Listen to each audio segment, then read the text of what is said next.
There's a ride.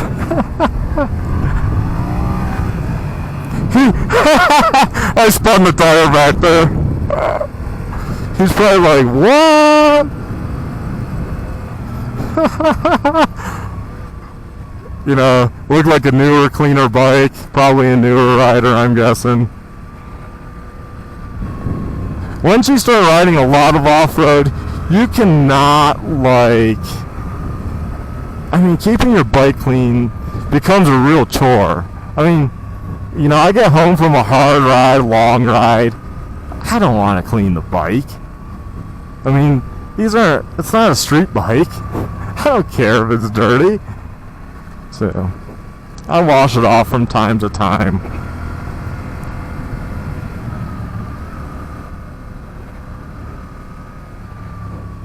Should be a Woodland Park soon. Our right arm hand is falling asleep. Which I always have that problem on street bikes. I just think it's the angle I'm at. I don't know if you guys have that same issue. They kind of they put these bars so they're not straight. They're not straight bars. And it gets annoying.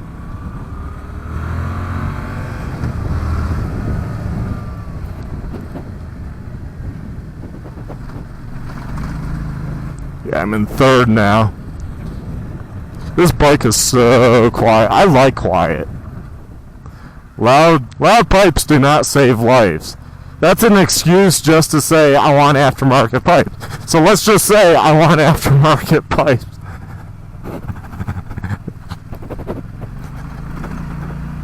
I mean, I even think a lot of the organizations nowadays are saying, you know, that's just total and utter bullshit. I've never heard...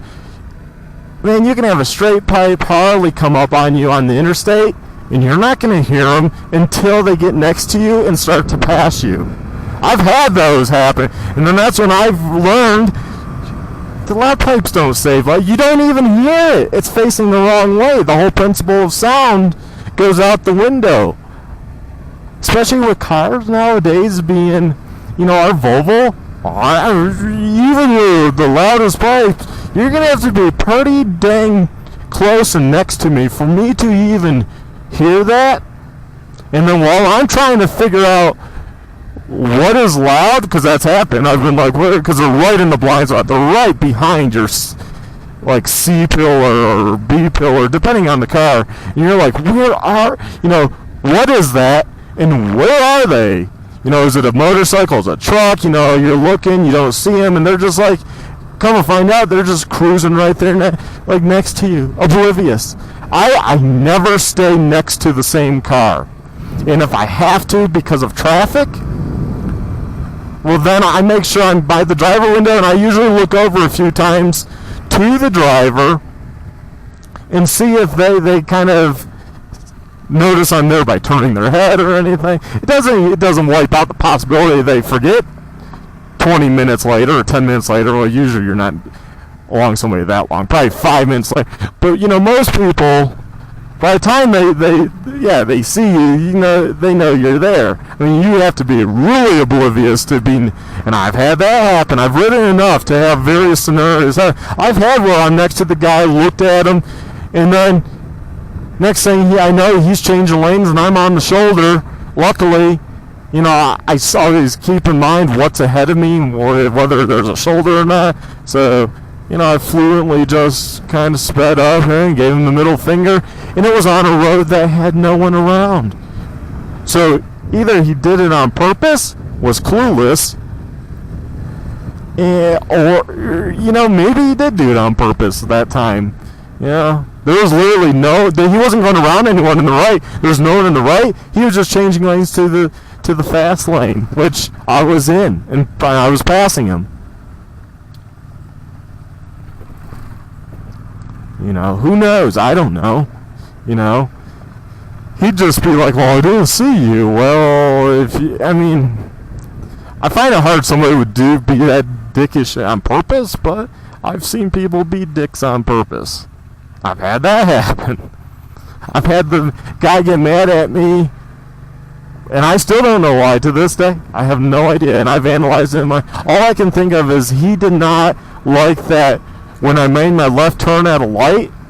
It was one of those where you couldn't really see because there was a hill.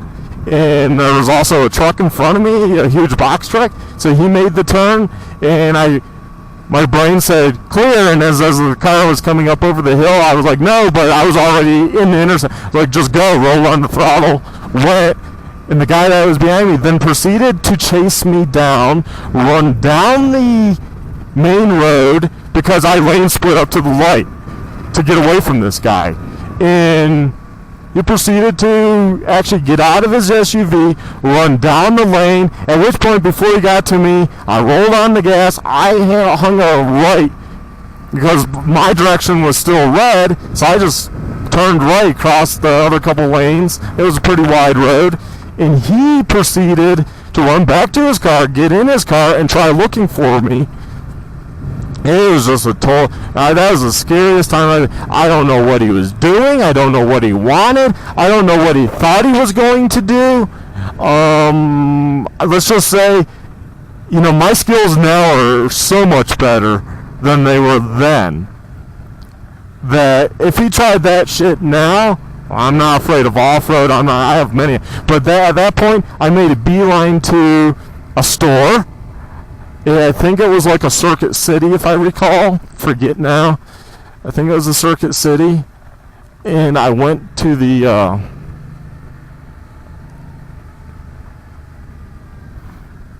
basically, I hid behind some semis there. And then I saw a guy in a suit, I assume an employee, and get out of his car, start walking to the main door. So I went over to the main door, and I said, I had basically stopped, and I said, hey. And he was like, hey, what's going on? And I was like, hey, this guy's like trying to kill me. Can you just stay there? And then he's like, yeah, I'm going to stay with you. I'm like, yeah, this guy's fucking nuts. And I told him everything that happened, because there was another incident before that where I popped right back on the main road, and stupid me, I popped out on, and he popped out, and he actually gunned it and slid through a red light to try to block me. And then I made another right back into the shopping center.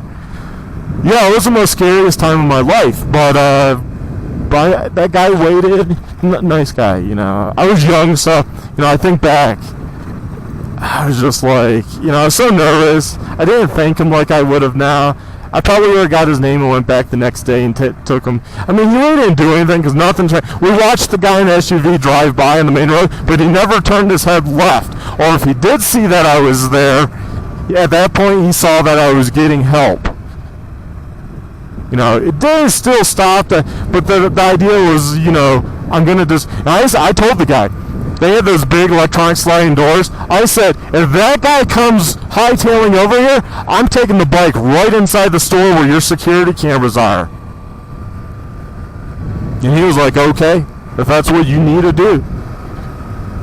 I mean, he was probably just some low-end employee, but, but it was nice that he waited with me. And to this day, I have no idea. And people have asked me when I tell it. So I kind of hate telling the story, because people are like, well, what did you do? What did you do before?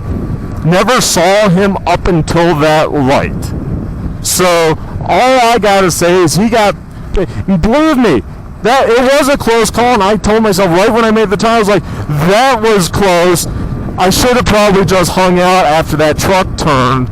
But it's one of those lights where it's like you're only gonna get like 3 vehicles through or 2 vehicles through, so I didn't want to be the dick to hold everyone up and be behind me. I was out just for a ride. I could have waited at the light. It didn't really matter to me. I kind of wish I did know what the guy's problem was.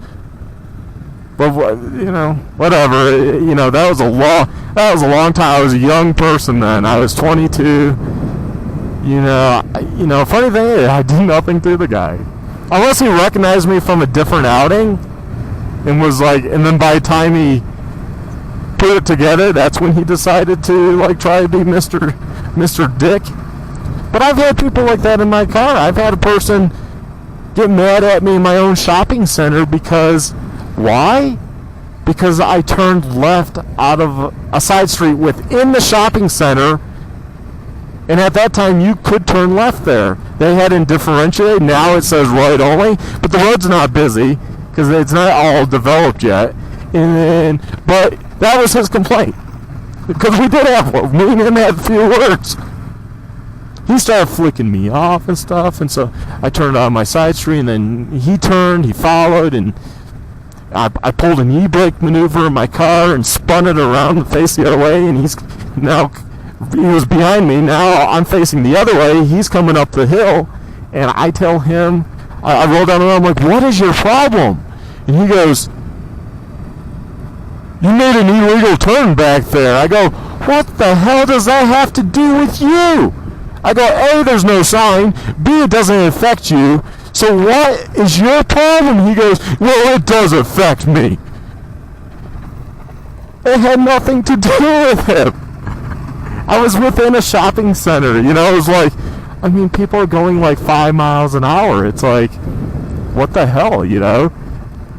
Okay, if I made a mistake, but then I went back and I was like, yeah, there's no sign. Now they have a sign there. I wonder if the guy called it in and was like, oh, there's no sign there. Probably, but that was like probably 4 years ago now. But people, you know, they want to like enforce the law themselves. Well, it's like, what are you going to do with me? You're just going to have a talk? You're going to shoot me? What is your major malfunction, dumb nuts? You know? And these people, you don't want to mess with, because obviously he has a screw. If he's going to take that as a personal injustice, you know, fuck him. Anyways, here I am. I'm on back to pavement. See, this was Woodland Park.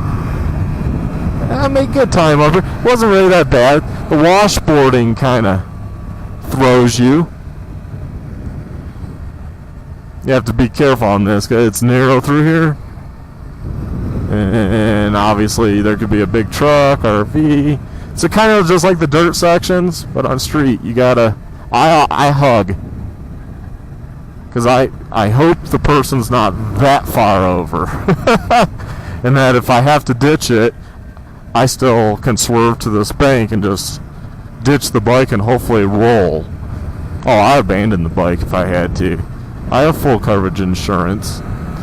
You know, we have full coverage. I think the deductible on this is $200. Either 100 or 250. I don't remember. But it's low, you know. If I had to ditch it to make a police report, somebody ran me off the road, so be it.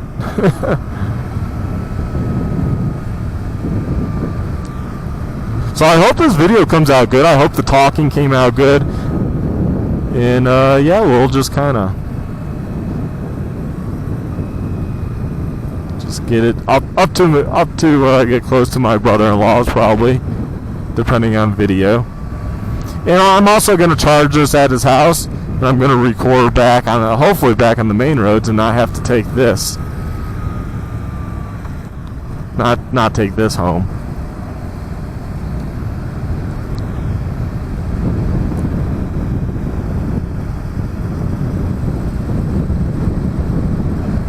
There's always dirt up here, so it looks like they might have swept it.